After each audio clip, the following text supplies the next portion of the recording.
నేను ఎన్నో ఊహలు ఊహించుకున్నాను. బాగా చదువుకోవాలి, మంచి ఉద్యోగం సంపాదించాలి, బాగా డబ్బులు గడించాలి. ఎందుకని? దైవ సేవకుని కష్టం నాకు తెలుసు, ఆయన పడే శ్రమ నాకు తెలుసు. నా చిన్నప్పుడు అనుకునేవాడిని, ఏ ఉద్యోగమైనా చేసుకోవాలి కానీ ఈ సేవలోకి మాత్రం రాకూడదు. ఎందుకని? అమ్మో, ఇన్ని కష్టాలు మన వల్ల అవుతాయా? ఈ కరువు, ఈ అవమానాలు, నిందలు మన వల్ల కాదులే, ఈ బ్రతుకొద్దు, మనకి ఏదైనా ఉద్యోగం చేసుకుందాం అని నేను ఊహించుకునేవాడిని. నా అడుగులన్నీ, నా చదువంతా ఉద్యోగం వైపే ఉండేది. నేనొకటి తలుస్తే నా దేవుడు ఇంకొకటి తెలిచాడండి. నాకు వచ్చిన ఆ జబ్బు నిమిత్తం ఎన్నో హాస్పిటల్ తిరిగాను.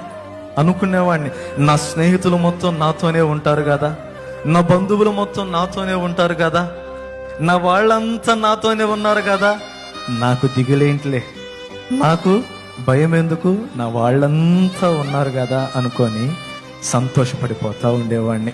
ఎందుకని? ప్రతి ఒక్కరు వచ్చి, నాయన బాలేదంటే ఏంటి నీకు అని అడగటం, పరామర్శించటం నాకు చాలా బాగా నచ్చేది.